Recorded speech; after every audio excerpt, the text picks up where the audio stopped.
Have you ever been outside and wished you could have brought that same environment back inside with you? In this video, I'll show you how to make a small closed terrarium using only plants and materials that are native to your local area. Get ready to build a miniature native world right inside your own home.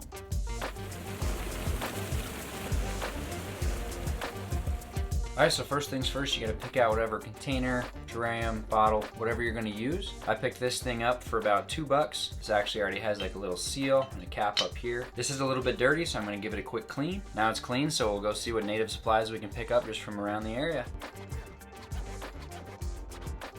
I, of course, forgot my muck boots. Just got my tennis shoes on, so we're getting nice and wet. If you really don't want to have to worry about your plants, the easiest thing to do is find some weeds you think are kind of pretty, plant those.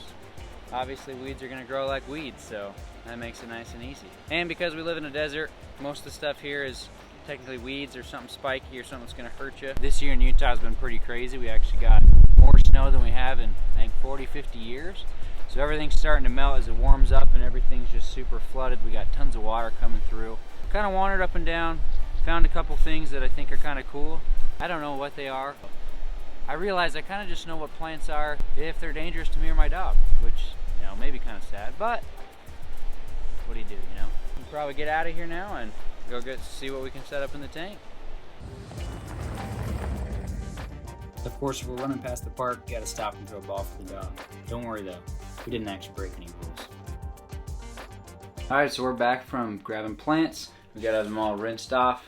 Beautiful, making a mess on the table. So next step, as always, is going to be to make a drainage layer. For this build, I am going to use just a little bit of aquarium gravel that I do have, just to keep it a little simpler, but you can definitely find this outside. Now that looks pretty decent. I'm not going to keep too much water in this because the plants here in Utah, they're typically used to pretty dry weather. Now as far as substrate goes, since we're trying to use more natural materials in this build, I just grabbed some dirt from outside.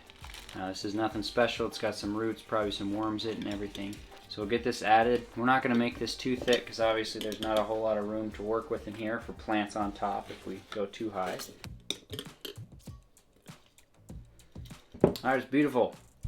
You can see there's not too much dirt in here, maybe. There's not a ton of dirt in there, but I think that should be enough for what we're working with right now. Now as far as plants go, I have no idea what we've got here, but we've got a few cool things here, so we'll see what we can get planted. These are a little bit longer stemmed. I don't know how they're going to do, but I'm going to plant them towards the back here just so it's easier to get in and out with everything. See what happens.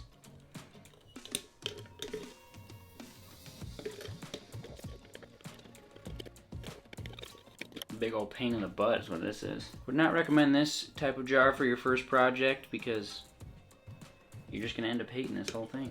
Get one in, unplant the 3 next to it on accident, best. Next, I think we're gonna plant a couple of these little guys. These hopefully will be a little easier. They've got a little shorter root structure and just kind of shorter overall. Let's see what we can get in there. All right, we got those in. Those were definitely not as bad. Check them out. Nice. So I kind of want to go give these just a little bit more space. I've got 2 other plants that I pulled up here. This is some stuff that I actually found just in between the cement right outside my place. Honestly, I might jump past and replace this over here with this. See if we can not ruin everything we just did.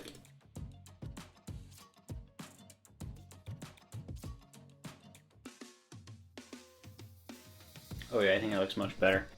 Last but not least, we're going to get these other little guys in here. I'll get you a little better video once they're in. It's all in.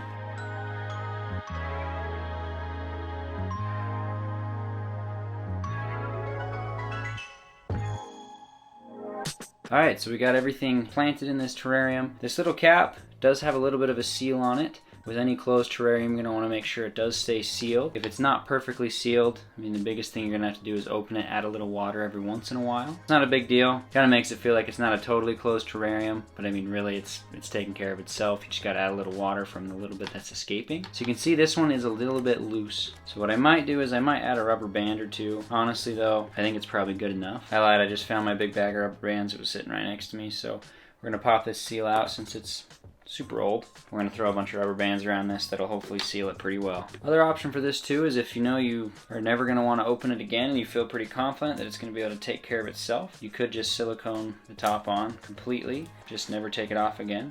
Or if you need to, just be okay with really having to work to get it off.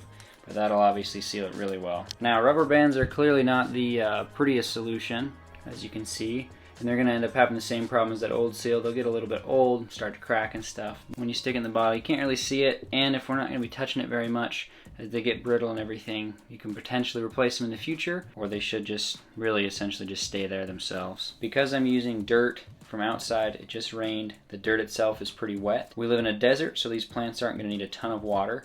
So I think that the water that's just in the dirt currently is going to be enough. And as far as springtails cleanup crew goes, again, this is natural soil from outside, so this is going to have all sorts of little bugs in it, worms, probably springtails too. That's going to jump up and take care of itself. As this grows, if I do start to see any like mold problems or anything in here, I can add a little bit of springtails. The great thing about closed terrariums is we spent a little bit of time getting this set up, and it should just take care of itself now. I'm going to set this one just on a windowsill so it gets that natural daylight cycle, and we're going to see how these grow. Hopefully this will just fill in and start packing itself up. Well guys, if you feel like you learned something, make sure to hit subscribe. If you're not quite sure you've learned something yet, check out this video right here. That's going to be another little small closed terrarium that I built. It's a little simpler than this one. Thanks for watching.